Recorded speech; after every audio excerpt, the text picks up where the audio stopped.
को छला गया है, ठगा गया है, हमें लड़ाया गया है। ये ईसा और मूसा के बीच में फंस के रह गए ये लोग। जेल कैंप के सुप्रीमो ने मुझे बदनाम करने के लिए उन्होंने सुश्री से श्रीमती डाल दिया। आदिवासी से ही निकल करके आए हैं हिंदू, मुस्लिम, सिख, ईसाई, सभी धर्मों में हमारे आदिवासी गए हैं। कम लोग हैं आदिवासी जहाँ पे, वहां हमें ऊंच नीच के भेदभाव से देखा जाता है। आज भी दलित और आदिवासियों को ऊंच नीच के भेदभाव से देखा जाता है, जहां पे वहां आरक्षण खाने के लिए आदिवासी बनना चाहेंगे। सनातन धर्म के लोग बिरसा मुंडा जी को नमन करते हैं, लेकिन धर्मांतरित जो गिरजाघर के दलाल जो है, भगवान बिरसा मुंडा जी को विद्रोही समझते हैं। धर्मांतरण बिल लाया गया है धर्मांतरण को रोकने के लिए। दैट मीन्स कि ये सच्चाई है कि पूरे झारखंड राज्य में धर्मांतरण का प्रकोप है। हमें भी विकास का अधिकार है, हमारे लोगों को भी अधिकार है, हमारे लोगों को भी अच्छा खाना खाने का अधिकार है, अच्छा पानी पीने का अधिकार है, उनको भी विकास का अधिकार है, इसलिए लड़ रही हूँ। झारखंड की अगर बात की जाए तो कई ऐसे चेहरे हैं जो राजनीति में उभर कर सामने आ रहे हैं, और बात की जाए आधी आबादी यानी महिलाओं की बात की जाए, युवाओं की बात की जाए, तो निशा भगत एक नाम है जो लगातार झारखंड की राजनीति में सुर्खियों में बनी रहती है। आज वो हमारे साथ इस पॉडकास्ट में मौजूद है। निशा जी, आपका बहुत बहुत स्वागत है। आपका धन्यवाद, और आपके चैनल के माध्यम से जितने भी श्रोतागण है, दर्शक हैं, उनको मेरी तरफ से जोहार, जय धर्मेश, जय मरांग गुरु, जय सिंह। निशा जी, क्या कहेंगे, कैसे शुरुआत हुई आपके राजनीतिक करियर की? जिस तरीके से लगातार आप सुर्खियों में बनी रहती हैं, जनता के बीच जाती हैं, आखिर कहाँ से ये प्रेरणा मिली और कहाँ से इसकी शुरुआत हुई? मैं गुमला एक जिला है झारखंड में, वहाँ से बिलोंग करती हूँ। और हमारा जो संस्कृति है, हमारा सभ्यता है, हमारा जो आरक्षण है, हमारी जो पढ़ाई और हमारे जो विकास के हिस्से को जब संविधान को समझने की बारी आई, तब लगा कि शायद हम लोग कहीं ना कहीं बहुत पीछे रह गए हैं और हमारे हक और अधिकार की लड़ाई को मजबूत करने की आवश्यकता है। क्योंकि पूरे भारतवर्ष में आप देख रहे हैं कि जिस तरीके से विदेशियों की ताकत जो हावी हो रही है आज के परिप्रेक्ष्य में, देखिए हम अपने पुराने हिस्ट्री में जाके देखेंगे तो मैं कहाँ पढ़ी या फिर मैं कहाँ पढ़ने के बाद में फिर मेरे कैसे विचार आए, तो मेरे विचार के बाद बहुत ही अहम भूमिका निभाती है लोगों के बीच मेरी बातों को रखने का, कि मैंने क्या किया से मतलब क्या है। मेरे निजी जीवन के बारे में मेरा पूरा समाज जानता है कि मैं उरांव समाज से बिलोंग करती हूँ, और उरांव समाज में बिलोंग करने के साथ साथ में पढ़ाई लिखाई करने के बाद हमारी दिली इच्छा रही, नौकरी भी मेरी हुई, नौकरी भी मैं करने के लिए गई, तो दिली इच्छा शुरू किस चीज में नौकरी भी थी? काफी कम लोगों को ये पता होगा। क्योंकि मैं +2 तक मैं बायो की स्टूडेंट रही और केओ कॉलेज की स्टूडेंट रही, और उससे पहले मैं उसलैंड कॉन्वेंट में पढ़ी थी। जिस तरीके से धर्मांतरित मिशनरी लगातार मुझे टारगेट करते रहते हैं कि आपने तो मिशनरी स्कूल में पढ़ा है, उसके बावजूद मिशनरियों के खिलाफ कहते हैं आप। तो हमने कोई मुफ्त की पढ़ाई नहीं करी, हमने फीस दिया। रही +2 करने के बाद फिर मैंने होटल मैनेजमेंट के लिए दुर्गापुर गई जी। दुर्गापुर में होटल मैनेजमेंट कंप्लीट करने के बाद मेरी जॉब थी ITC बैंगलोर में, ITC सोनार बांग्ला में थी। उसके बाद में वहाँ की जो चकाचौंध देखी मैं कि जो हॉस्पिटैलिटी इंडस्ट्री में देश विदेश के सारे लोग आते हैं। भारत का चौथा स्तंभ जो है मीडिया के बारे में मैंने देखा कि जिस होटल में मैं काम करती थी वहाँ समझ लीजिए कि भारत का 5 स्टार होटल था, वहाँ हेलीपैड थी, वहाँ पे लग्जरियस रूम्स से अवेलेबल सुविधाएं थी, ITC का है। तो ऑफ कोर्स कि वहाँ पे मैंने एक चौथा स्तंभ में एक पत्रकार को देखी, और वो एक लेडी थी, टाइम्स ऑफ इंडिया की संपादक रही शायद उस टाइम फ्रेम में। मैं उनको जब देख करके प्रभावित हुई कि इतनी लग्जरियस चीज़ें दी क्यों जा रही हैं इनको, वो भी मुफ्त में। तो ये होते हैं भारत का आईना दिखाने वाले, यही होते हैं हमारे भारत के एक एक समाज के लोगों का दर्द को, दुख को, सुख को, मतलब विकास को दिखाने वाले होते हैं। तो मुझे प्रेरणा मिली वहाँ से कि शायद मैं भी पढूं इसकी पढ़ाई की, मैं लोगों को समझ पाऊं और हमारी चीज़ों से भी कनेक्टिविटीज़ और हमारी चीज़ों को लोगों को बता पाऊं। तो मैं मीडिया में जाना चाहिए, और मैं डिस्टेंस से, चूँकि मेरी बीजे नहीं थी, तो बीजे नहीं होने की वजह से मेरे को कोई भी रेगुलर कॉलेज में एडमिशन नहीं हो रहा था, क्योंकि मुझे आगे की पढ़ाई करनी थी, मुझे बैक में नहीं जाना था कि डबल बीए नहीं करनी थी मुझे। तो मास्टर्स करने के लिए मुझे नालंदा ओपन यूनिवर्सिटी के लिए बिहार का रुख मोड़ना पड़ा। मैं नालंदा ओपन यूनिवर्सिटी से मास्टर्स की जर्नलिज्म में।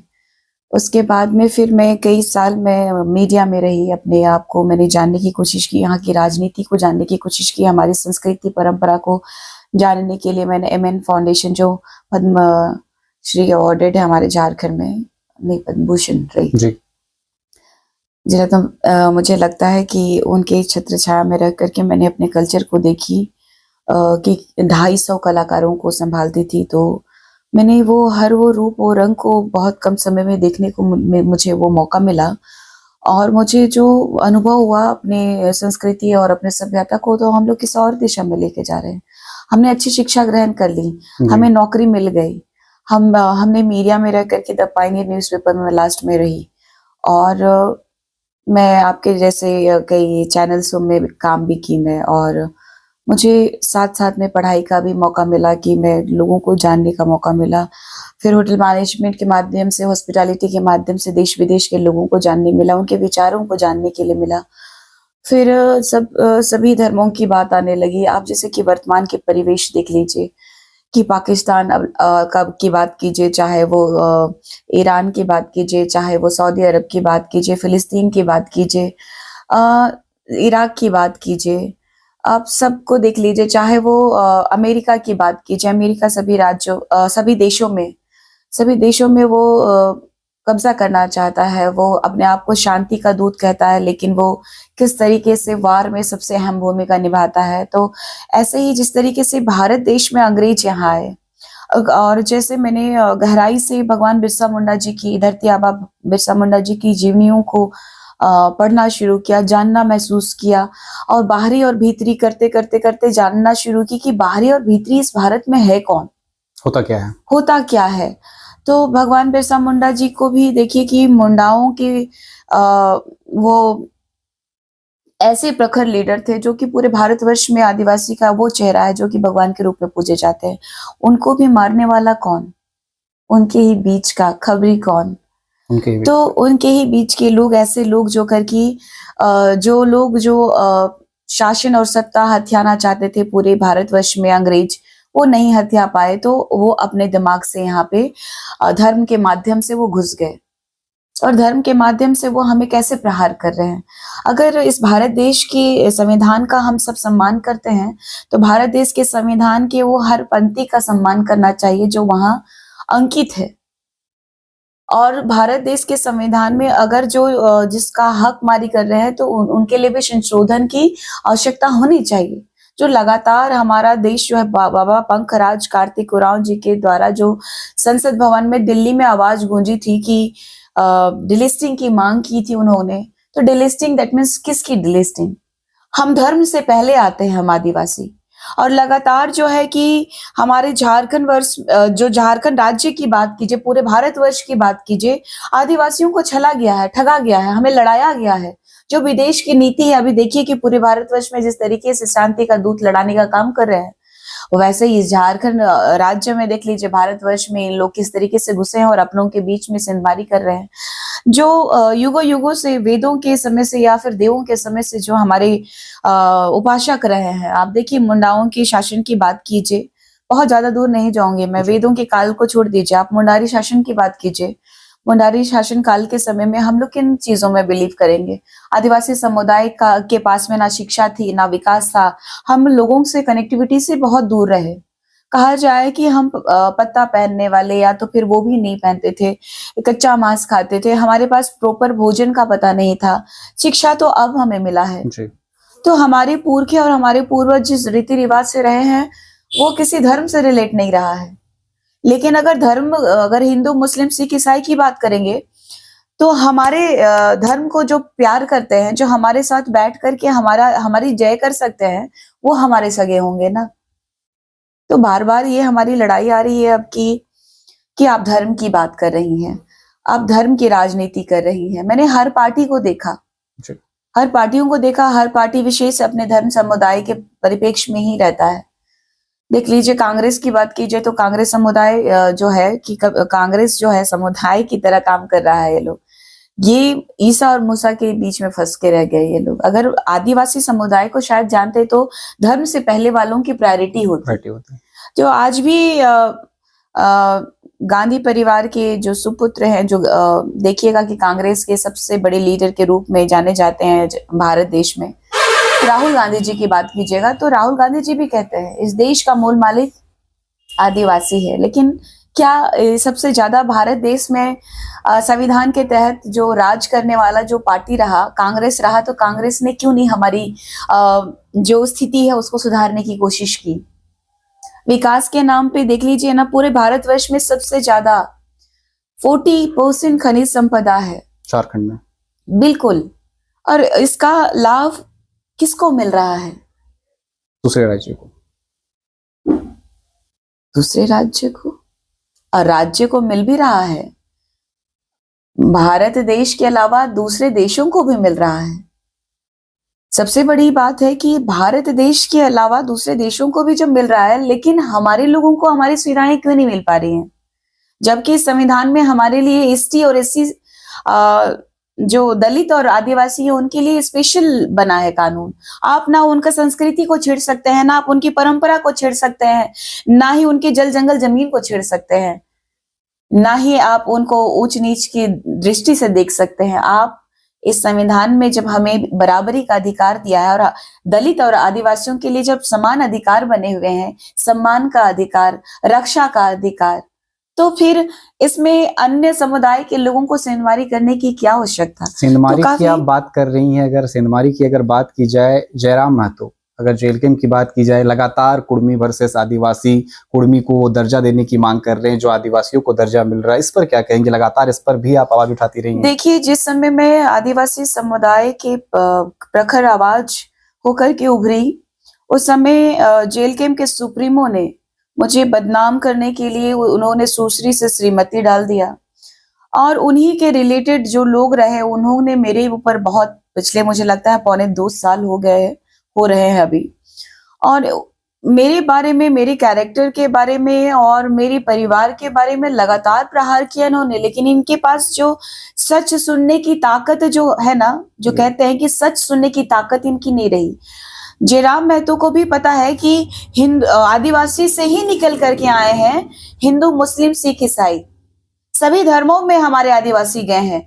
लेकिन सभी धर्म में जाने के बावजूद, संस्कृति, परंपरा, डेवलपमेंट के बाद जो आदिवासी अछूते रह गए विकास से, जो अपने पुरखों की परंपरा में रह गए, उन पे प्रहार करना क्यों? महज आरक्षण के लिए? अगर जो सही आरक्षण हमें मिला होता, हमें सभी आरक्षित सीटों में हमारे लोग होते, तो हमारी संस्कृति और परंपरा पे सवाल उठाने की आवश्यकता ही नहीं पड़ती। आज संस्कृति परंपरा की बात ही नहीं उठती। आज इस पूरे भारतवर्ष में अगर सभी को अपने धर्म को मानने की आजादी है, धर्म और जाति की बात करते हैं, तो इस संविधान की बात भी तो रखिए कि इस भारत देश के संविधान में अगर मुसलमान, जो कि आदिवासी से मुसलमान भी बने हैं, हिंदू भी बने हैं, ईसाई भी बने हैं, सिख भी बने हैं, बौद्ध, जैन, अन्य सभी जगह पे वो लोग गए हैं आदिवासी समुदाय। आदिवासी धर्म से पहले है, जब सभी जगह गए हैं, तो ये लोग हमारा आरक्षण नहीं खा रहे, हमारी सीटों में वो नहीं बैठे हैं, तो ईसाई समुदाय के माइनॉरिटी वाले लोग माइनॉरिटी का भी लाभ ले रहे हैं और आदिवासियत का भी लाभ ले रहे हैं, तो दुख तो होगा ना। और जयराम महतो जी को इस बात को समझने की आवश्यकता है कि जो अपने पुरखों की परंपरा, संस्कृति सब कुछ छोड़ने के बाद हमारी मिलती हैं, हमारे उपासक आप हो सकते हैं, लेकिन आप विकसित हैं, आप वो हर चीज आपके पास है जो हमारे आदिवासी भाई बहनों के पास नहीं है। और आदिवासी समुदाय को देखिएगा कि कई ऐसे वीडियोस आए हैं जो उनके, देख लीजिए, महतो समाज की और आदिवासी समुदाय जो कम लोग हैं आदिवासी जहाँ पे, वहां हमें ऊंच नीच के भेदभाव से देखा जाता है।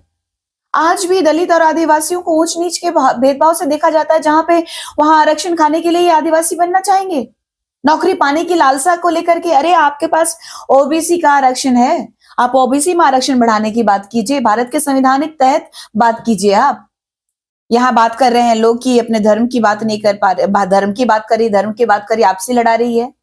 अरे लड़ तो लोग देख लीजिए कि बोला ना मैंने कि भारत देश के बाहर देख लीजिए, धर्म जो इस्लाम धर्म के लोग हैं, इस्लाम से लड़ रहे हैं। क्यों लड़ रहे हैं?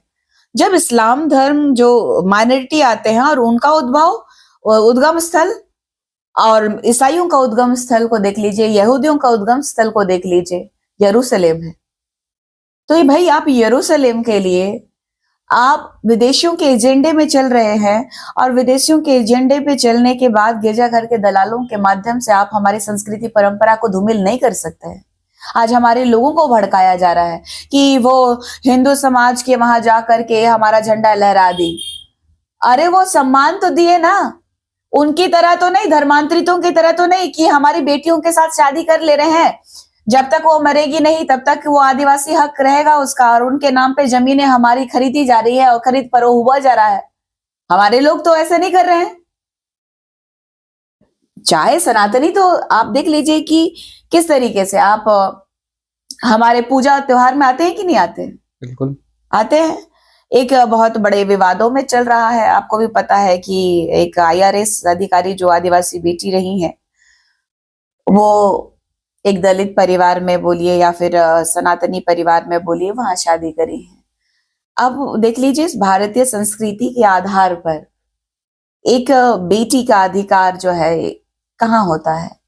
अपने पति के यहाँ, चाहे वो संस्कृति हो, परंपरा हो, या फिर जमीन जायदाद की बात हो, सब पति का सारी चीजें होती हैं। उसके उनके संस्कार छूट जाते हैं, उनके माता पिता जो उनको पैदा किए वो छूट जाते हैं, और वो पति के, चाहे वो किसी भी धर्म में जाती है, वो लड़की उसी की हो जाती है, उन्हीं का सब कुछ हो जाता है। तो फिर ये लोग क्यों नहीं समझ पा रहे हैं कि ईसाइयों में, माइनॉरिटीज में, ये जो है ईसाइयों में जाति नहीं होती है।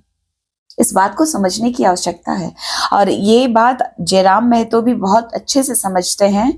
और इसीलिए तो आप देख लीजिए ना कि कुर्मी का जो आंदोलन हुआ लास्ट में, वो कहाँ नजर आए, जबकि आंदोलन जीवी में वो बहुत ही फेमस नजर आते हैं हमेशा से, विधायक बनने से पहले और विधायक बनने के बाद भी। लगता है कि सदन में आवाज उनकी जो गूंजती है, तो लगता है कि आशा भरी निगाहों से कि कुछ तो अच्छा होगा। लेकिन यही उनको अपना पार्टी बनाने के समय अपने मैनिफेस्टो में अपने समाज के लिए डाल देना चाहिए था।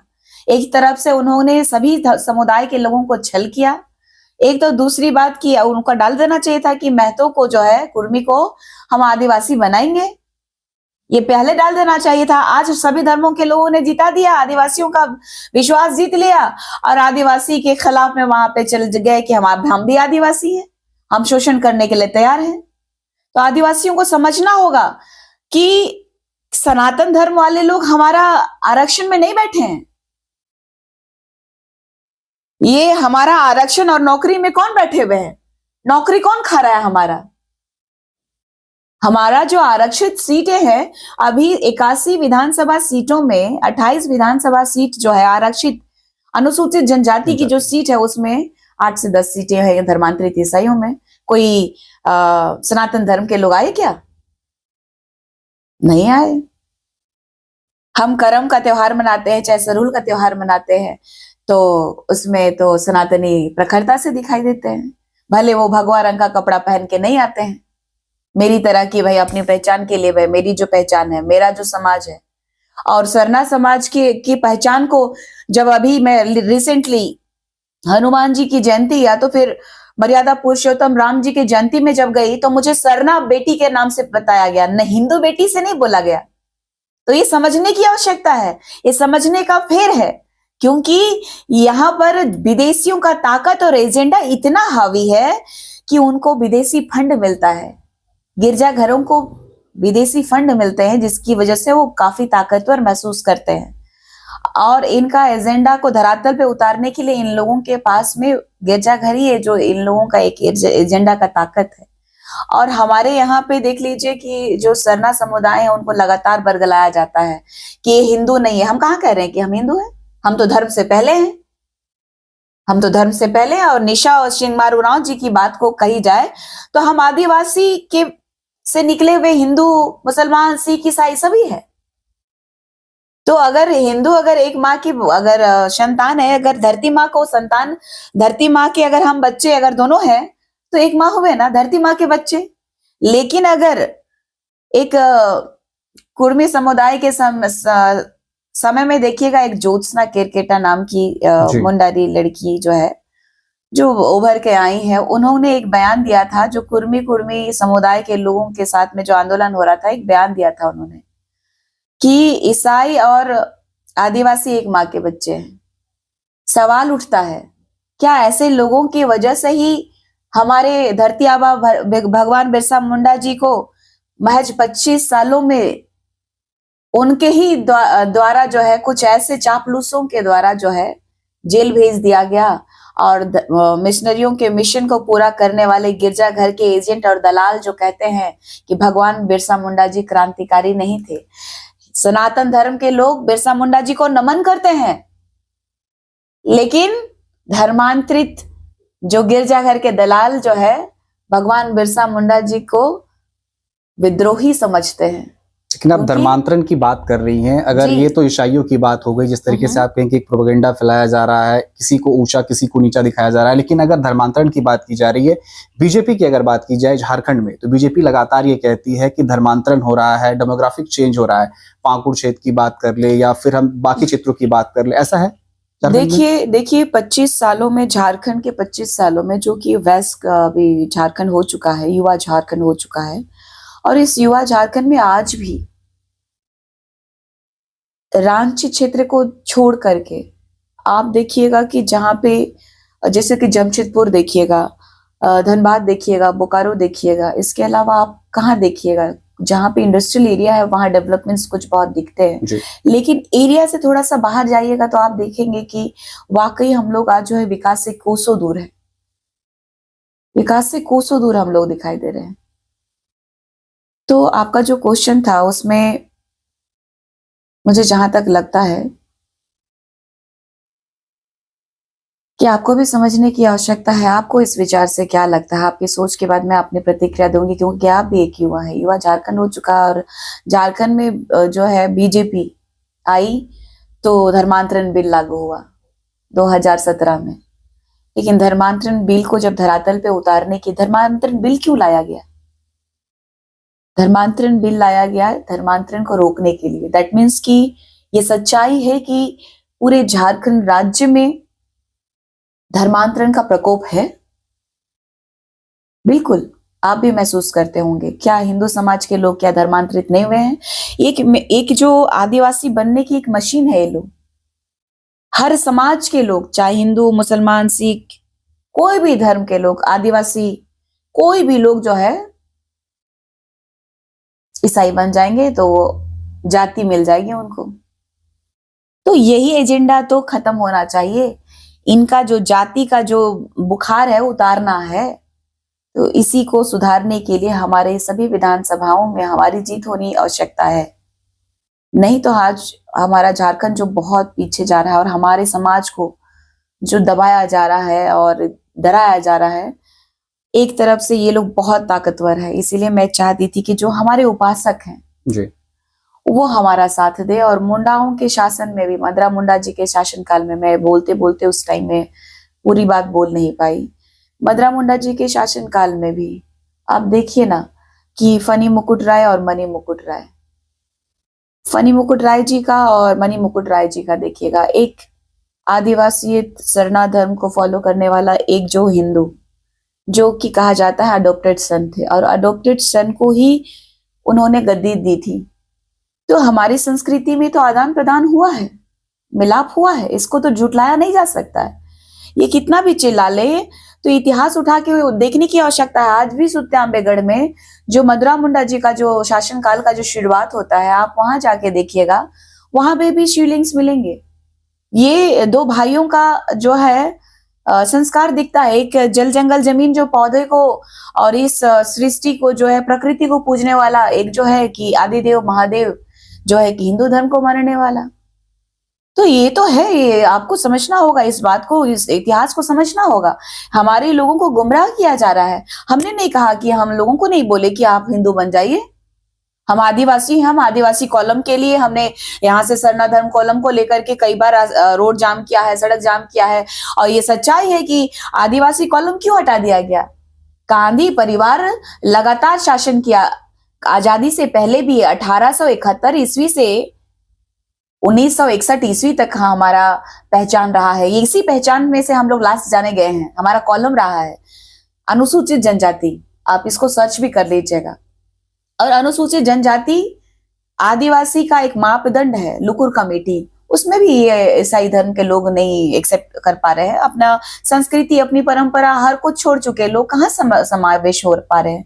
तो जो प्रकृति पूजक हैं, जो इस धरती माँ की जय करेंगे, जो हम धरती माँ को धरती आबा के रूप में भी बोलिए, माँ भी बोलते हैं, बाबा भी बोलते हैं, हम लोग इस धरती को पूजते हैं, नमन करते हैं और उसी पे डिपेंड रहते हैं। इसी प्रकृति से ये हमें ऑक्सीजन मिलता है। जब पेड़ यहाँ से खिलेंगे, फूल खिलेंगे, फल आएंगे, तो यही हमारा सब कुछ है। लेकिन आप आदिवासियों की आवाज बन रही है, उनके हक की बात करी, तमाम चीजें हैं। लेकिन अगर बात की जाए, आपने कहा आपने इतनी सारी पढ़ाई की, एक लग्जरियस लाइफ को छोड़ करके यहाँ पर आके रहना एक छोटे से घर में, ऐसा नहीं लगता कभी कि ठीक है मैं भी चली जाती हूँ, उसी लाइफ में जाती हूँ? आप बेंगलोर की बात कर रही थी, चकाचौंध वाली दुनिया में फिर से जाने का मन नहीं करता? मैं भी एक महिला हूँ और मेरी भी कई इच्छाएं रही कि मैं इनफैक्ट मेरी माँ की इच्छा रही होटल इंडस्ट्री, फिर मैंने जो अपना गवर्नमेंट में कंस्ट्रक्शन में थी, मैं वो पुल पुलिया पीसीसी बनाना, ये सब भी काम की।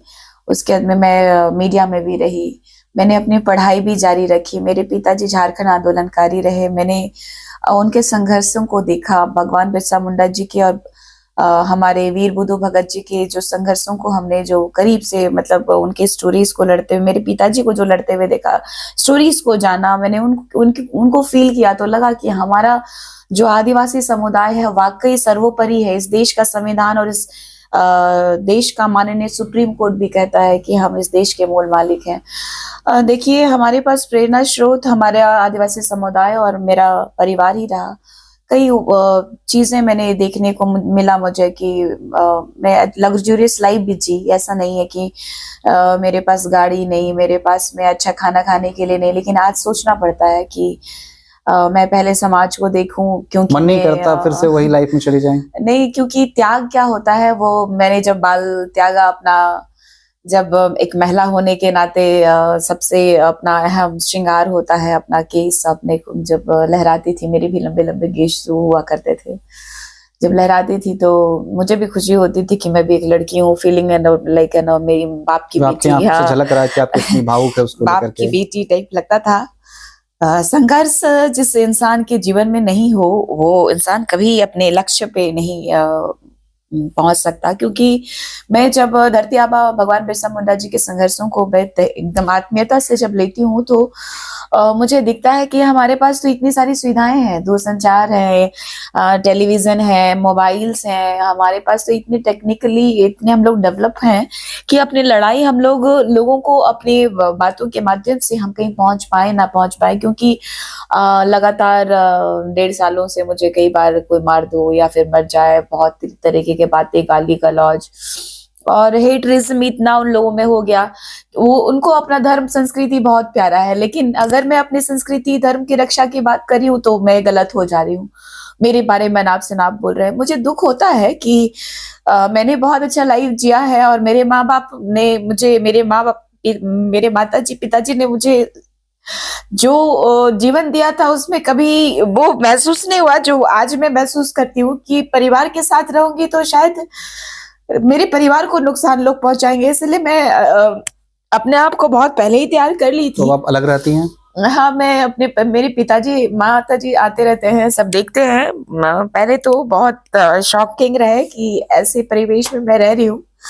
थोड़ा सा पर्सनल सवाल है, लेकिन आपने कहा कि हर माता पिता की अगर बात की जाए, वो चाहते हैं कि उनके बच्चों का भविष्य बेहतर हो। आप लग्जरियस लाइफ की बात कर रही थी। हर माता पिता का सपना होता है कि उनकी बेटे का अच्छे घर में विवाह हो, जीवन अच्छा चले। आपके माता पिता कभी नहीं कहते कि बेटी शादी कर लो, या फिर कभी इच्छा वो जताते नहीं अपनी? मेरी माँ और मेरे पिताजी ने बहुत कोशिश की कि मैं एक अच्छी अधिकारी भी बनूं। मेरे को दृष्टि द विजन आप देखते होंगे विकास दिव्य कीर्ति सर का, आप हम लगातार देखते हैं। उस प्रतिष्ठान में भी मेरा एडमिशन कराई थी मेरी माँ। लेकिन मेरे पिता का वो संघर्ष मैंने देखा था, मुझे कहीं मन ही नहीं लगा। मैं ITC रॉयल गार्डियनिया में रही, मैं वहां से निकलने के बाद में मैं मीडिया हाउसेस में रहने के बाद फिर कंस्ट्रक्शन लाइन पे रही। मतलब कहीं पे भी मुझे ना ये फील नहीं हुआ मुझे, मैं वहां पे भी जब गई एग्जाम लिखने के लिए, तैयारी करने के लिए, मुझे कहीं ना कहीं वहां पे भी अपनी चीजें ना कचोटती थी। जब हिस्ट्री की बात आती थी तो जब मैं उठ के बोलती थी, ना पूछती थी, मैं जानने की बहुत कोशिश करती थी। मैंने चीजों को, तथ्यों को जाना है, समझा है कि कोई तो हो जो करके हम तो आज एजुकेटेड हैं, पढ़े लिखे हैं, लेकिन पंकराज बाबा, कार्तिक उरांव जी के आदर्शों पे भी चलने वाली जो पूरे समाज में भी उनकी बेटी भी आती है, उनकी जी। बेटी क्यों नहीं हमारे समाज के लिए पुनः वो डिलिस्टिंग की मांग कर पाई, क्यों नहीं? मैंने बहुत मंथन किया, बहुत जानने की कोशिश की, और मैंने कांग्रेस में भी रही और कई पार्टियों में भी जानने की कोशिश की। कोई किसी पार्टी का एजेंडा तो होगा जो आदिवासी समुदाय को सिर्फ किताबों में या तो फिर वॉल पेंटिंग्स में ना देखे और हमें सच में रिकॉग्नाइज करे। वो ये जो पूरा दुनिया हमें आज डिस्कवरी चैनल में देखते हैं, वो डिस्कवरी में ना देखे। हमें भी विकास का अधिकार है, हमारे लोगों को भी अधिकार है, हमारे लोगों को भी अच्छा खाना खाने का अधिकार है, अच्छा पानी पीने का अधिकार है, उनको भी विकास का अधिकार है। इसलिए लड़ रही हूँ। मुझे फर्क नहीं पड़ता है कि मेरी शादी हो कि नहीं। मेरे माता पिता आज भी बोलते हैं, आज भी मेरे लिए रिश्ता, ये सब कुछ विवाद होने लगा जब दीकू से शादी कर ली है, ये वो बहुत अफवाहें फैलने जी। लगी। तो मेरी माँ ने बोला भी कि शादी कर लो। मैं बोली कि अब किसी से शादी भी करूंगी तो कौन समाज के लिए इतना लड़ने का साहस रखेगा, जो कर की अपना पूरा परिवार को कलंकित जिस तरीके से ये लोग कर रहे हैं कि निशा भगत ये है वो है। सबूत इनके पास तो कुछ भी नहीं है, लेकिन कुछ भी बोल दो, मुंह का चमड़े का मुंह है। पैसे लगते नहीं है, टैक्स लगता नहीं है, जब तक कि आदिवासी समुदाय को ये लोग ये भी जानते हैं कि अपने मूल अधिकारों को लड़ने के लिए मैं हर समुदाय का सम्मान की हूँ। मेरा स्टोरी देख लीजिएगा, कोरोना काल रहा हो, चाहे हिंदू जी। मुस्लिम सिख ईसाई, किसी के लिए भी मैंने हमेशा से खड़ी रही हूँ। और मेरी तस्वीरों को भी कई लोग फ्लैश करते हैं कि कभी गिरजाघर में दिखती है, कभी वो चर्च में, तो कभी मजार में दिख जाएंगी, कभी लोगों को ईद का मुबारकबाद देने। लोगों के बारे हमने सोचा, लेकिन कोई हमारे लोगों ने बारे में आपके तो बारे में हमारे हमारे लिए किसने सोचा? इस झारखंड राज्य के माननीय के रूप में यहाँ के विधायकों ने सोचा? क्या यहाँ के मंत्रियों ने सोचा? क्या यहाँ के राज्य के सीएमओ ने सोचा? नहीं सोचा। आदिवासियों के लिए जो आरक्षण है उसका लाभ कोई और ले रहे हैं। हमारा जो अधिकार वाकई है, जो स्वास्थ्य चिकित्सा का, आज भी आप देखिएगा कि चारपाई में लोग लेते आते बिल्कुल। हैं। आप ऐसे कई वीडियोस तस्वीरें सामने मिलेंगे, आती कई हैं। तस्वीरें दिखेंगी आपको। दुख होता है मुझे।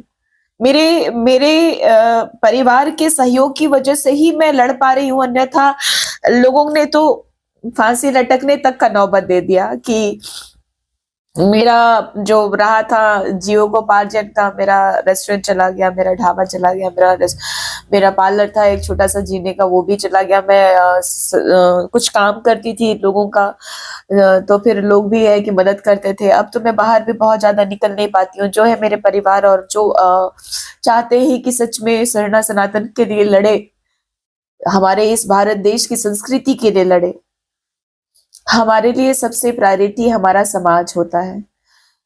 सनातनी को देखिएगा, हिंदुओं को देखिएगा कि वो भी अपने लिए लड़ते हैं, मुसलमानों को देखिएगा वो भी अपने लिए लड़ते हैं, ईसाइयों को देखिए कि दूसरे राज्यों में, दूसरे देशों में कुछ होता है तो वो यहाँ पे बौखलाते हैं। मुसलमानों को देखिए, दूसरे देशों में भी कुछ होगा तो यहाँ मुसलमानों को दर्द होता है, लेकिन हमारा दर्द को कौन फील करेगा?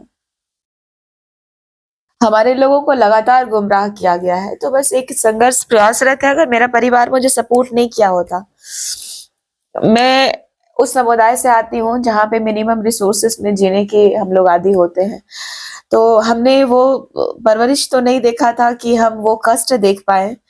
अच्छी शिक्षा भी मिली मुझे, अच्छी लग्जरियस लाइफ भी जी मैं, लेकिन इसी संघर्ष के दौरान चेक करेंगे तो यहाँ सामने रखी हुई गाड़ी का 1 साल से ईएमआई नहीं है, लेकिन हु केयर्स, मेरी गाड़ी बाहर जाएगी, पकड़ी जाएगी, लेकिन हु केयर्स, मुझे संघर्ष करना है। जो भी पैसे हैं, एक एक रुपया जोड़ करके अपने लोगों के बीच निकलती हूँ मैं। क्या निशा भगत की अगर बात की जाए, आप कभी सोचती है, सपने में आता है कि भाई मेरी भी आवाज सदन में गूंजनी चाहिए? चुनाव लड़ने का आप सोचते हैं? मैं अपनी बात तो नहीं जानती, लेकिन मेरे लोगों की आवाज गूंजनी चाहिए, जो ऐसे लोग जो करके किसी का दबाव नहीं हो, सारे लोगों का डिलिस्ट हो जाए, चाहे किसी भी धर्म में गए हो, सबका जी। डिलिस्ट हो जाए। आदिवासी की बात आदिवासी समझेगा। जिस तरीके से सभी धर्म में जाने के बाद धर्म और जाति की बात करते हैं, संस्कार की बात होती है, जड़ों की बात होती है। हमारी जड़ों की बात वही कर सकता है जो हमारी जड़ें समझता है। तो हमारी सीटें हमारे पास होंगी तो मेरा जीतना या फिर मैं जीतूं, ये मेरे लिए मायने नहीं रखता है। मेरा समाज आगे आए, मेरे समाज के लोगों को वो हक अधिकार मिले, मेरे समाज के लोग उस जगह पे बैठे जो अपने हक आवाज को डंके के चोट में बात कर सके। मेरे को वो बनना है। आप कह रही थी कि आपके पिताजी से आपको ये प्रेरणा मिली कि आप आदिवासियों के लिए, अपने मूल वासियों के लिए कुछ करना चाहती हैं। आपके फादर का एक इंटरव्यू मैं सुन रहा था, उसमें वो कह रहे थे, जिस तरीके से आपने बताया कि आंदोलनकारी थे, उन्होंने कहा कि जब निशा भी छोटी थी तो उनके नाम पर भी एफआईआर कर दिया गया था। कुछ ऐसा वाकया है? सच में ऐसा है? हाँ, ऐसा वाकया है मेरे साथ में। और मैं अपने पिता के साथ बचपन से ही मैं उनके पीछे पीछे पीछे पीछे, मैंने उनको कभी छोड़ा नहीं, देखा, हर संघर्ष को देखा। जेल में भी मैं गई, जब पहली बार जब होश संभाला, मैं बहुत फुट फुट के रोई कि ऐसा क्या गुनाह किए मेरे पिताजी की, हम लोगों के साथ वो नहीं है। और कब की ऐसे बात है ये? में मुझे लगता है कि मैं लास्ट 2011 लास्ट में अपना पढ़ाई कंप्लीट करने ही वाली थी कि उससे पहले मेरी जॉब लगी थी और मेरे पिताजी जेल से निकल, आजीवन कारावास हो गया था। मेरे पिताजी को फंसा दिया गया था, हमारा घर जला झारखंड दिया निर्माण से गया। पहले? झारखंड निर्माण से पहले की बात है जी। और वो भी झारखंड आंदोलनकारी है, उन्हीं के साथ साथ मैं संग संग चलती थी और मेरा नाम भी उसमें है, लेकिन मैं 18 साल से नीचे थी, इसीलिए वजह से मेरा नाम लेकिन नहीं आया। झारखंड आंदोलनकारियों की अगर बात की जाए तो आज भी जो आंदोलनकारी है वो कहते हैं कि हमें हमारा बहुत हक पीछे नहीं मिला है। नहीं मिला है, वाकई नहीं मिला है। ये जो मैंने कहा ना, ये इस युवा झारखंड में सिर्फ गिने चुने लोगों को ही, देखिए कि इस झारखंड राज्य को अलग करने के लिए सभी समुदाय के लोगों ने अपनी भूमिका निभाई है। मैं ये नहीं कहती कि सभी समुदाय ने नहीं निभाया है, लेकिन प्रायोरिटी किनको मिली? बहुत लोग मारे गए, बहुत लोगों का षड्यंत्र में हत्या कर दिया गया, और जो बचे हैं उनके लिए क्या सम्मान मिल रहा है? 10,000 भी नहीं मिलता है। मौजूदा पैसे, सरकार को किस तरीके से आप देख रही है, देखिए जो कहते हैं कि हम आदिवासियों की सरकार मौजूदा है, सरकार गांव हवा की हवाई सरकार है? सरकार है। देखिए मौजूदा सरकार हवा हवाई, अभी देख लीजिए वर्तमान का जो भाषण, अभी आप देखिएगा कि अभी प्रखरता से वो धर्म पे बोले हैं। असम में वो बोले हिंदू मुस्लिम सिख ईसाई कहते हैं, वो अपने आप को किस कैटेगरी में देखते हैं? वो हिंदू को हिंदू की कैटेगरी में देखते हैं। वहां आदिवासियों की बात करने गए हैं और सबकी कैटेगरियों को याद करते हैं और आदिवासियों की कैटेगरी को विलुप्त कर देते हैं। ऐसे ही ये लोग जो है गिरजाघरों से चलने वाली सरकार है। ये जो ईसा और मूसा की सरकार है, ये वाकई हमारा उत्थान नहीं चाहती है। ये उत्थान चाहती तो हमारे जो रूरल एरियाज में आप चले जाइए ना, विशुनपुर का पार्ट में ही चले जाइए, आज भी आपको वो आप एक बार चले जाइए, मैं क्या बोलूंगी, आपको एक एक सच्चाई दिख जाएगी कि धर्मांतरण का लालच देना कितना आसान है हमारे लोगों को। कौन जीना नहीं चाहता है? और जो अपने आदिवासियत से, जो अपने पुरखों की रीति रिवाज से नहीं भटके, जो वहीं के वहीं रह गए, वो आज भी आदिवासी सरना समुदाय के लोग प्रकृति को निशा जी, पूजते आप हैं। धर्मांतरण की बात कर रही हैं, क्या इसका सबसे बड़ा कारण ये नहीं है शिक्षा? अगर शिक्षा व्यवस्था अगर वहां तक पहुंचे, देखिए शिक्षा इसको बेहतर हो। कमजोर किया गया है, इसको कमजोर किया है। मैं बार बार ऐसे ही कांग्रेस को नहीं टारगेट करती हूँ। आप भी आप सोचिए, आपके जीवन काल में जब से आप वोट दे रहे हैं, उससे पहले आप देखिए और उसके बाद में देखिए कि कितना साल कौन सा सरकार राज किया। कांग्रेस कांग्रेस किसके एजेंडे में चला है आज तक? और सबसे ज्यादा प्रायोरिटी ईसा और मूसा को दिया है। और आज अगर कांग्रेस चाहती तो ये कई वर्षों बाद, जब प्रखरता से पंकराज बाबा कार्तिक उरांव जी ने प्रखरता से धर्म कोड की बात करी थी उन्होंने, और डिलिस्टिंग की बात की थी उन्होंने, उस समय के बाद में बीजेपी जब मांगा कांग्रेस की सरकार से, तो फिर इन्होंने क्यों नहीं दिया धर्म कोड? ये प्रश्न चिन्ह बनता है, क्यों नहीं दिया जब हमारा धर्म कोड था? तो बीजेपी आई है तो उसी के तर्ज पे, कांग्रेस के तर्ज पे वही बात बोल रही है। लेकिन जो हमारा पिछला रिकॉर्ड को देखना चाहिए कि हमारा भी कॉलम रहा है, तो हमें भी अलग पहचान देनी चाहिए। सबको अपने अपने हिसाब से अपना कॉलम है। तो हमारा आदिवासियत का है, आदिवासियत का है, अनुसूचित जनजाति, लेकिन अनुसूचित जनजाति में अन्य धर्म के लोग सिनमारी ना करे ना। लेकिन निशा सबसे जी, बड़ी बात। अगर कभी आपको डर नहीं लगता कि आप लोगों की आवाज बनती है लगातार, कभी भी जहां पर भी लोग बुलाते चली जाती, कभी ऐसा मन में ख्याल नहीं आता कुछ हो जाए? कई बार शंकाएं आती हैं और लोग कहते हैं, तो जो लोग कहते हैं कि बस एक बार बीमार पड़ जाए और हॉस्पिटल में मैं इसका अंतिम तमाम खत्म कर दूंगी इसका जीवन लीला, ऐसे कई सारे कमेंट्स और ये आते हैं। और कभी कभी बाहर निकलती हूँ तो कभी कभार ऐसा हुआ भी, आभास हुआ है। लेकिन अपनी सुरक्षा अपने हाथ में है। मेरे समाज के लोग हैं जो पग पग में हमें सहायता लोग कहते हैं कि निशा भगत बॉडीगार्ड लेकर के घूमती है, उनके आगे पीछे 10 बॉडीगार्ड घूमते हैं। देखिए, ऐसा है ना कि आप अगर किसी सच्चाई के लिए लड़ रहे हैं ना, तो दुश्मन आपके ऑटोमेटिक होंगे जी। आप भी अगर किसी एक अच्छा न्यूज को चलाते होंगे, तो जो बदमाश होगा वो आपके पीछे पड़ता होगा। तो हम अपने समाज की बात कर रहे हैं, हम किसी को नीचा नहीं दिखा रहे हैं, किसी व्यक्ति विशेष की बात नहीं है। मेरी स्पेशली ग्लैक्सन डूनू से मेरी कोई लड़ाई नहीं है। वो भी एक आदिवासी बेटी जो सरना समुदाय की बेटी से ही शादी किए थे। हम एक समय में उनको जीजा जी बोलते थे। लेकिन अब का समय क्या है ना कि वो अपने धर्म की बात कर रहे हैं, वो अपनी संस्कृति की बात कर रहे हैं। तो उनकी धर्म और संस्कृति तो यरूशलेम से जुड़ी हुई है, हमारी धर्म संस्कृति इस भारत से जुड़ी हुई है। हम अपनी संस्कृति की बात कर रहे हैं, हम इस झारखंड राज्य की बात कर रहे हैं, हम इस भारत देश की बात कर रहे हैं, हम इस देश के मूल मालिकों की बात कर रहे हैं। हम वो उनकी बात नहीं कर रहे हैं जिनके पुरखे जो आदिवासी थे और उनका जो है लगातार जो है सिस्टम चेंज हो गया, कई पुरखे मर गए उनके। लेकिन ये जो है धर्मांतरित ईसाइयों की औलाद जो है अपने आप को आज भी जाति के नाम पे हमारा आरक्षण खा रहे हैं और हमारा हक अधिकार खा रहे हैं। इसी की लड़ाई लड़ी जा रही है। और इसी की लड़ाई लड़ने के लिए ये जो विदेशी फंड वालों से, जो ताकतवर से लड़ने के लिए मैंने सनातनी परिवार का सपोर्ट किया, जो हमारे उपासक हैं और कुछ नहीं। मैं ये नहीं कह रही हूँ कि मैं हिंदू हूँ, मैं आदिवासी हूँ। लेकिन अगर कहा जाए कुछ आपके सपने होंगे, हर किसी का कुछ ना कुछ सपना होता है, आपके भी कुछ सपने होंगे, ऐसा लगता है कि जीवन में कुछ छूटा है? मेरे सपने, मैं क्या ही लेके आई हूँ और क्या लेके जाऊंगी। मेरे सपने इतने हैं कि मेरे लोग सुख और समृद्धि के साथ रहे। हमारे लोग मिनिमम रिसोर्सेस में बहुत खुश रहने वाले लोग हैं। हमें कुछ भी मत दीजिए, हमारे जल जंगल जमीन रहने दीजिए। हमारे हक अधिकार को आप खत्म भी कर देंगे ना, तो हमारा जो सिस्टम है, हमारा जमीन है, हमारा ये माटी है, हमारी संस्कृति को मत छेड़िए। हमारा ये 5th शेड्यूल को मत छेड़िए। हमारा 5th शेड्यूल को 5th शेड्यूल रहने दीजिए। मेरी यही दिली इच्छा है। और हमारे लोग खूब पढ़े, खूब आगे बढ़े और अपने भगवान बिरसा मुंडा जी के इतिहास को याद रखे। और ऐसा क्रांति की आवश्यकता आए जो आंख उठा करके जिस समय हमारे समुदाय को कोई देखे, तो उस समय में प्रखरता से ये कहे, एक ही आवाज आए, एक है हम, आदिवासी को छेड़ो नहीं, इन्हें तो छोड़ेंगे नहीं। ये बात आनी चाहिए। क्या निशा भगत, जैसे आपने कहा कि कांग्रेस में भी आप गई, वहां पे भी लोगों से बात हुई, जेल कैंप गई, क्या आगे भी आप कोई राजनीतिक पार्टी ज्वाइन कर सकती? कहीं से ऑफर आया? किसी भी पार्टी से नहीं। ये जो धर्मांतरित मिशनरी जो गिरजाघर के दलाल जो है लगातार ये कह रहे हैं आरएसएस और बीजेपी के दलाल है, तो आरएसएस और बीजेपी की मैं दलाल नहीं हूँ।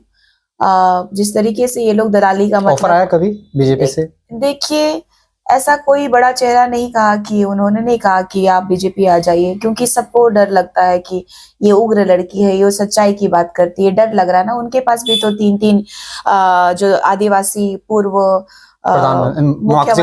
मुख्यमंत्री रहे हैं, तो उनके पास भी 3 रहे हैं। और एक तो गैर आदिवासी जोकर की श्रीमान रघुवर दास जी, वो भी रहे हैं। तो मैं तो हमेशा आलोचना करती हूँ कि हमारा क्या विकास हुआ। उल्टा जिस तरीके से अभी उदाहरण दे रही हूँ कि अभी नगड़ी का जमीन वापस, हमारा जो खेती हर जमीन वो ले लेंगे, 20 जिसमें कहीं पे जमीन दे दिया सरकार। पुनः अगर माननीय हाईकोर्ट में, चाहे माननीय सुप्रीम कोर्ट कहती है कि ये जमीन तो सरकारी है, वापस दो जमीन को हमको, तो फिर हमारे लोग बेघर हो जाएंगे। तो इसी बात की तो लड़ाई लड़ रही हूँ मैं कि क्यों हमारे लोगों को सताया जा रहा है, हमारे लोगों की जमीनें क्यों छीनी जा रही है। क्यों हमारा संविधान के तहत हमारा ये संरक्षण नहीं हो रहा है, हमारी संस्कृति हमारी परंपरा का संरक्षण क्यों नहीं हो पा रहा है। यहाँ तो सभी को धर्म को मानने की आजादी है, लेकिन जो देख लीजिए ये कह रहे हैं कि हिंदू मान लो, हिंदू मान लो। क्या मैं गिरजाघर गई, चाहे मैं चर्च गई या मंदिर गई, चाहे गुरुद्वारा चली गई, चाहे मस्जिद चली गई, तो मेरा धर्म बदल जाएगा? नहीं बदलेगा। लेकिन मैं किसी एक धर्म में चली गई, उसी को मान ली, तो मेरा सारा संस्कार अगर बदल गया तो मैं सरना आदिवासी नहीं कहलाऊंगी। तो जो लोग बदल गए हैं तो उनको मैं डिलिस्टिंग की बात कर रही हूँ। मैं बीजेपी का सपोर्ट नहीं करती हूँ, मैं बीजेपी नहीं जाने वाली हूँ।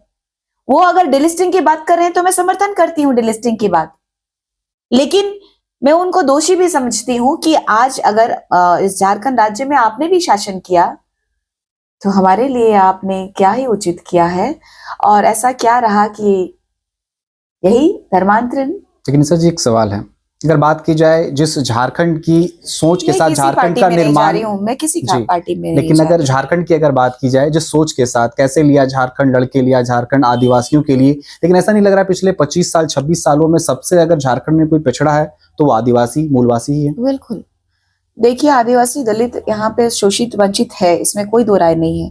आप दलितों के साथ देख लीजिए, अभी भी यहाँ पे दुर्व्यवहार होता है, आदिवासियों के साथ अभी भी दुर्व्यवहार होता है। हमने दोनों की बात करी है, हमने हर समुदाय, मैंने बोला कि हर समुदाय के लिए मैं खड़ी रही हूँ। पूछ लीजिए, किसी भी समुदाय से पूछ लीजिएगा, सुप्रीमो उनसे पूछेगा, नहीं खड़ी रही होंगी तो हाँ देख लीजिए। महतो को हमने कभी नहीं कहा कि हमारे भाई भाई नहीं है। महतो को मैं अगर पहले से अगर गलत कहती तो हमने अगर अपना तर्क नहीं रखा रहता अपना आदिवासी के तरफ से, तो मैं कुछ गलत नहीं कहती उनके कारनामों को देख करके, तो मैं शायद हम भी उनके भाई दीदी ही थे। वो भी मुझे बहुत प्यार करते थे, दीदी ही बोलते थे। लेकिन मैं ये कहाँ कह रही हूँ, आज कह रहे हैं लोग कि अगर तुम सनातन को ये कह रही हो तो महतो को बोलो, लेकिन मैं कहाँ कह रही हूँ कि तुम जो सनातनी जो है कि आदिवासी है, और सनातनी भी कहाँ मुझे बोले कि आदिवासी जो सरना जो है हिंदू है। मुझे मंच में तो सम्मान किया। मैं बार बार एक ही बात बोलना चाहूंगी कि हमें इस तरीके से नहीं थोपाया सनातनियों ने। और जो मर्यादा पुरुषोत्तम राम जी के समय से का इतिहास देख लीजिए, या फिर मदरा मुंडा जी के इतिहास को देख लीजिए, आप दोनों इतिहासों को देख लीजिए, खंगाल लीजिए कि हमारा संबंध प्रगाढ़ रहा है। तो हम उन्हीं से मदद बोलेंगे ना जो हमारे भाई रहे। मदरा मुंडा जी के जो गोद लिए हुए पुत्र सनातन ही तो थे, तो भाई उन्हीं को ढूंढूंगी ना मैं। तो आदिवासी है। अगर वो दत्तक पुत्र है तो दत्तक पुत्र अगर हमारा सनातनी भाई है तो मैं बोलूंगी कि भाई मैं कष्ट में हूं। किसको बोलूं? मुसलमान मुझे सपोर्ट नहीं करेंगे, क्यों? क्योंकि उनका जड़ एक जगह है, और जो सपोर्ट करते हैं वो करते हैं, वो इंसानियत वो जान रहे हैं। वो मुसलमान मुझे आज भी सपोर्ट करते हैं, आज मेरे घर का बिजली भी बना करके जाते हैं, वो जो कि अपने समुदाय से बस ये संबंध रखते हैं। वो जानते हैं कि वो माइनॉरिटी है, वो भी कहते हैं कि हम लोग तो आदिवासी का हक नहीं ले रहे हैं दीदी।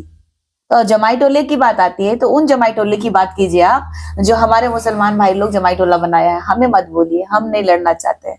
तो वो भी कह रहे हैं कि ईसाई भी ले रहे हैं तो वो गलत कर रहे हैं, हम नहीं ले रहे हैं तो ईसाई भी नहीं लेने चाहिए। यानी आप मानती है कि जमाई टोला है झारखंड में? देखिए जमाई टोला है तो वो भी एक्सेप्ट करते हैं कि जमाई टोला है, वो भी एक्सेप्ट कर रहे हैं। लेकिन हम इसी बात की तो लड़ाई लड़ रहे हैं कि हमारी बहन बेटियों को लोग शादी करते हैं। अगर मैं भी अगर करती किसी से तो मेरा बहिष्कार कर दीजिए, कालिक पोत दीजिए, समाज क्या पूरा झारखंड से हमको भगा दीजिए कि मेरा शादी प्रमाण पत्र निकाल दीजिए। शादी कोई मजाक नहीं है, गुड्डा गुड़िया का खेल नहीं है। भारतीय संस्कृति में शादी का महत्व, एक पति पत्नी का रिश्ता या फिर एक शादी के बंधन में बंधना, एक परिवार और एक समाज को किस तरीके से डेवलप करना है, समाज का वो अभिन्न अंग है। मेरे माता पिता ने भी कोशिश किया, लेकिन समाज के लिए कौन ही लड़ेगा बता दीजिए ना। मेरे अगर होने वाले जो अगर होंगे उनके पूरे परिवार को मैं कष्ट में डाल दूं? जब मैं अपने परिवार को नहीं डाल सकती तो मैं उनके अपने स्वार्थ के लिए मैं किसी से भी अभी भी शादी करना चाहूंगी तो क्या नहीं कर सकती? अभी भी कर सकती हूँ, अगले महीना क्या कल के कल कर सकती हूँ। मैं अगर शादीशुदा होंगी तो नहीं करती, लेकिन कल के कल कर सकती हूँ। कोई लड़का हो, कुबत हो जिसपे कि हाँ जो कि समाज के लिए परिप्रेक्ष्य में घर के बाहर अपना कदम रखने दे, और इतना जिल्लत जो लोग बोलता है, इतना गाली देता है, लोग सुन सके तो आए भाई, मैं करने के लिए तैयार हूँ। निशा भगत की अगर बात की जाए, क्या आपका आजीवन पूरा यही चलेगा या फिर? हाँ, आजीवन मेरा समाज के लिए रहेगा। मैंने बोला मेरा जीवन समाज के लिए है। मेरा जीवन पूरा समाज के लिए ही है। मैं किसी से दिग्भ्रमित होकर के डरने वाली नहीं, इन लोगों के डर से, गीदड़ बक्कियों से डरने वाली नहीं। मेरा समाज फौलाद बेटी को पैदा किया है। आदिवासी समाज जो है जाना जाता है। आज देख लीजिए ना, आज भील समुदाय में तांत्या भील जी का आज जयंती, आज दिन है उनका। आज उनको याद कर रहा है पूरा आदिवासी समुदाय। कैसे याद कर रहा है? जैसे मिनिमम रिसोर्सेस भी नहीं थे तो आदिवासी समुदाय फतेह हासिल करता था। तो मैं उनके वंशज हूँ। मैं डरने वालों नहीं, मैं लड़ने वालों में से हूँ। कभी रात में सोती है थक हार करके, ये ख्याल नहीं आता कि ये सब छोड़ छाड़ के फिर से अपने व्यवहारिक जीवन नहीं, में चली जाऊं? मैं अब मरने से भी नहीं डरती। मुझे अब डर भी नहीं है कि कौन गोली मार के चला जाएगा, कौन जहर दे देगा। मुझे पता है मुझे कि मेरे हर कदम में षड्यंत्रकारी है। जो मैंने बोला ना, जब भगवान बिरसा मुंडा जी को अपनों ने मार दिया, अपनों ने पकड़वाया, जेल भेज दिया और आदिवासी आवाज को दबा देने की कोशिश की गई अपनों के द्वारा, तो मुझे मारने में समय थोड़ी लगेगा। मैं भगवान नहीं हूं ना, भगवान थे वो। भगवान नहीं हूं, मैं एक साधारण इंसान हूं। मैं कोई दैविक शक्ति नहीं हूं। मैं माँ चाला आयोग की कृपा से इन सारे सराउंडिंग से बचते जाती हूँ। हर चीज बेनकाब होते जाता है, लोग स्वतः अलग होते जाते हैं। मैं पैदा हुई थी तो अकेले ही पैदा हुई थी, और मेरे साथ कई एक बच्चे भी पैदा हुए होंगे, लेकिन मैं अपनी माँ की कोख से अकेले पैदा हुई। और मेरे निर्णय, मेरे समाज के प्रति निर्णय जो है, मेरा अकेले का निर्णय है। और मेरा समाज मुझे सपोर्ट किया। उस समाज के लिए मैं लड़ रही हूँ जिस समाज में मैं पैदा हुई हूँ। तो सपोर्ट कर रहे हैं, तो लड़ाई जब लड़ी जाती है सच्चाई की, तो लोग तो डिस्टर्ब करने के लिए आएंगे। पता है मुझे, कभी कभी लगता भी है कि कई लोग जो है कि डिस्टर्ब भी करने के माहौल से कई डिस्टरबेंस भी होते रहते हैं। लेकिन हु केयर्स, आदिवासी बेटी हो ना, कोई बड़े घर की होती, या फिर एमएलए एमपी की बेटी होती, या तो फिर बड़ा चेहरा की, या फिर पूंजीपति की बेटी होती, तो अभी मेरे पीछे सिक्योरिटी होता। मेरे पीछे मेरे समाज के बच्चे नहीं खड़े रहते। या तो फिर कभी ऐसा भी होता है कि हमारे समाज के लोग जो देखते हैं कि बोलते हैं आपको सिक्योरिटी की आवश्यकता है, तो बोनसेस प्रोवाइड कर देते हैं। मैं खुद नहीं कमा पा रही हूँ, मेरे समाज के लोग दे रहे हैं, जो मुझसे प्यार करते हैं, जो चाहते हैं वाकई कि ये बेटी को हमारे लिए लड़ना चाहिए, वो मुझसे सपोर्ट करते हैं। मैं बोलती भी हूँ, अपने लोगों को बोलती हूँ, जो मेरे लिए करते हैं वो अच्छा लगता है, नहीं करते हैं तो अपने अपनी सबकी सोच है, विचार है, उनका पैसा है, उनका सोच है, वो अपनी सोच से चले। लेकिन मैं बोलती हूँ तो लोग कर देते हैं, और स्वतः भी बोलते हैं कि कुछ चाहिए तो मुझे कहिए, तो वो चीज भी लोग कर देते हैं। मेरे घर तक में सब्जी तक लोग ला के देते हैं। यहाँ पे सनातनी लोग जो है, साहू समाज के लोग हैं, जो जानते हैं कि वो लड़ रही है, हमारे आदिवासी समुदाय के लोग जानते हैं कि लड़ रही है, तो लोग आके कर देते हैं मेरे लिए। मेरे समाज के लोग कर रहे हैं ना, बाकी क्या सोचते हैं मुझे क्या फर्क पड़ता है। आदिवासी समाज देख रहे हैं कि हमारी बेटी यहाँ अकेली रहती है। बोलते हैं लोग कि डर नहीं लगता, हम लोग को डर लगता है बोलते हैं। लेकिन मैं कहती हूँ कि ना, डर किस बात का? सबका तो अंतिम सत्य मृत्यु है। आज मैं जाऊंगी चाहे बाद में जाऊंगी, लेकिन मैं लड़ते हुए अपने समाज के लिए जाना चाहती हूँ। तो भाई आप में दम है तो मुझे मार दीजिए, मुझे क्या ही, मैं तो हंसते हंसते जाने के लिए तैयार हूँ। बहुत बहुत धन्यवाद निशा जी आपका। आपका आभार, धन्यवाद कि हमारे समुदाय के वो बेटी की आवाज को दिखाने के लोगों के बीच में आपने यहाँ तक आने का कष्ट किया। मुझे दिल से धन्यवाद देती हूँ मैं आपको भाई, कि मैं जानती नहीं हूँ कि आप कौन से समुदाय से हैं, लेकिन मैं पूछना चाहूंगी। मेरे जहन में पुनः, और बाकी लोगों को भी मैं पूछते रह रही हूँ, और पूछूंगी, सबको पूछूंगी। सनातनियों की बात करती है, हाँ, मैं भी एक सनातनी बिल्कुल, हूँ। आप सनातनी है। तो क्या आप मुझे कभी बोले कि आपने अभी संबोधन में क्या बोला कि आप आदिवासी नेत्री, आप आदिवासी बेटी, आप सरना बेटी बोला आपने। आपने नहीं बोला कि हिंदू। आपने भी, आप अभी मैंने पूछा आपसे, वैसे ही क्या आप बोल सकते हैं कि माँ चाला आयोग की जय? बिल्कुल, हम हर धर्म की सम्मान करते हैं। माँ चाला आयोग की जय। माँ चाला की जय। जय धर्मेश। जय धर्मेश। जय मरांगबुरु। जय मरांगुरु। जय सिंगापुंगा। जय सिंगापुंगा। जोहार। जोहार। आप कह सकते हैं, तो मैं जय श्री राम क्यों नहीं बोल सकती? हर हर महादेव क्यों नहीं बोल सकती? जबकि महादेव की तुलना तो किताबों में भी इन लोगों ने सरना धर्म के लिए किया है। कई सारे ऐसे गिरजाघर के दलालों के द्वारा, बोलिए फादर, ऐसे लोग जो ब्रदर जो है, जो कि ऐसी किताबें लिखे हैं जो महादेव का जिक्र किए हैं सरना धर्म से, तो भाई बताइए कि हम सच्चे में है या वो लोग सच्चाई में है। तो भाई अगर वो सच में है हमारे महादेव, तो हमने ये भी कहा था आपको, सनातनियों को मैंने ये भी कहा था कि महादेव सर्वप्रथम हमारे हैं, आप उनके उपासक हैं। जब महादेव की जब बात आती है, देवों की बात आती है, तो माँ पार्वती की जो महादेव से जो शादी हुई है, तो आप लोग भी जब उनकी शादी में जब आए थे, मतलब देवों की टोली जब आई थी, सनातनी आए थे, तो उस टाइम में आपने देखा था कि गले पे सांप है और उनके पीछे और उनका नंदी गाय भी है वहां, और वहां सब औघड़ लोग हैं वहां, मतलब जंगली लोग थे वहां पे। तो उन बाराती में उनकी माँ देख करके उनको बेहोश हो गई थी कि ये कैसे हमने दूल्हा ढूंढ लिया, ये कैसे दूल्हे हैं। तो देवों के देव महादेव तो हमारे हैं, उनके आप लोग उपासक है, और हमारी हर चीजों में आप देखिएगा। इस तरफ दक्षिणी छोटानागपुर में देख लीजिए, चाहे संथाल परगना की ही बात कीजिए ना, संथाल में गवाह देवती कौन है? महादेव के सभी उपासक है उधर। और ये सूर्य देव को नमन करते हैं, तो सूर्य देव कौन है? सूर्य देव के आप भी उपासक हैं। वो बात की बात है कि किसने किसका लूटा, लेकिन क्या आपने हमारा आरक्षण खाया? नहीं खाया। आप हमारा आरक्षण हमारी सीटों पे लड़ रहे हैं? नहीं खा रहे। तो आपका भी बहुत बहुत धन्यवाद कि आप बहुत प्रखरता से आपके चैनल के माध्यम से हमारे लोगों के बीच हमारी बातों को रखने की कोशिश की आपने। बहुत बहुत धन्यवाद आपका। और आपके चैनल के माध्यम से पुनः मैं अपने आपके दर्शकों को और हमारे चाहने वालों को धन्यवाद देना चाहूंगी, आभार प्रकट करूंगी।